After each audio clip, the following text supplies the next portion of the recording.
Hi అండి, నమస్తే. Welcome back to our channel. ఈ వీడియోలో జనరల్ స్టడీస్ ఇంపార్టెంట్ క్వశ్చన్స్ అయితే చూసేద్దాం. ఫస్ట్ క్వశ్చన్, జాతీయ స్థాయిలో అత్యధిక తలసరి ఆదాయం కలిగిన రాష్ట్రం ఏది? ఆన్సర్ 4, తెలంగాణ. తెలంగాణలో పరిశ్రమలు, ఫార్మా, సాఫ్ట్వేర్, కుటీర పరిశ్రమలు తదితర ఉపాధి వనరులు అధికంగా ఉండడంతో తలసరి ఆదాయం ఎక్కువగా ఉంది. నెక్స్ట్ క్వశ్చన్, ఇటీవల కేంద్రం విడుదల చేసిన ఆరోగ్య సూచీలో తెలంగాణ రాష్ట్రం ఎన్నో స్థానంలో ఉన్నది? ఆన్సర్ 2, 3వ స్థానంలో. కేరళ మొదటి స్థానంలో, 2వ స్థానంలో తమిళనాడు, 4వ స్థానంలో ఆంధ్రప్రదేశ్ ఉన్నాయి. నెక్స్ట్ క్వశ్చన్, గోండ్వానా శిలలు తెలంగాణలో ఏ నది పరివాహక ప్రాంతంలో ఉన్నాయి? ఆన్సర్ 1, గోదావరి నది. నెక్స్ట్ క్వశ్చన్, భారతదేశంలో మొదటిసారిగా రాష్ట్రాల పునర్వ్యవస్థీకరణ కమిషన్ను ఎవరి నేతృత్వంలో ఏర్పాటు చేశారు? ఆన్సర్ 3, ఫజల్ అలీ. మొదటిసారిగా రాష్ట్రాల పునర్వ్యవస్థీకరణ కమిషన్ను 1953 డిసెంబర్ 22న ఫజల్ అలీ నేతృత్వంలో ఏర్పాటు చేశారు. నెక్స్ట్ క్వశ్చన్, ఇటీవల దేశంలోనే అతిపెద్ద నీటిపై తేలియాడే సౌర విద్యుత్ కేంద్రాన్ని ఎన్టీపీసీ ఎక్కడ ఏర్పాటు చేయనున్నది?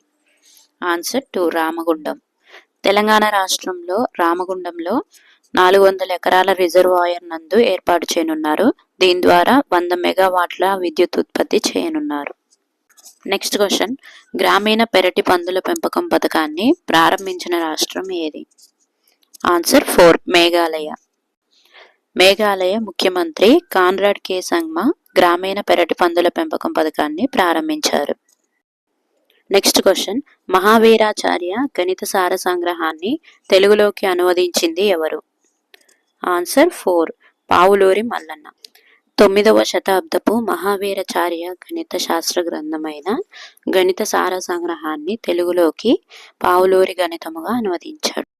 నెక్స్ట్ క్వశ్చన్, 1 నుండి 5 తరగతుల విద్యార్థుల కోసం రామకృష్ణ మిషన్ మేలుకొలుపు కార్యక్రమాన్ని ఎవరు ప్రారంభించారు? Answer 4, Dharmendra Pradhan. Next question, Taiwan ఉపగ్రహ ప్రయోగ కేంద్రం ఏ దేశంలో ఉంది? Answer 3, China.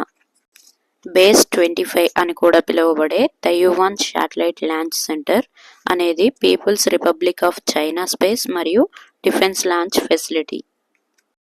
నెక్స్ట్ క్వశ్చన్, భారతదేశంలోని ఏ రాష్ట్రంలోని అన్ని జిల్లాల్లో వరకట్న నిషేధ అధికారులను నియమించడానికి సిద్ధంగా ఉంది?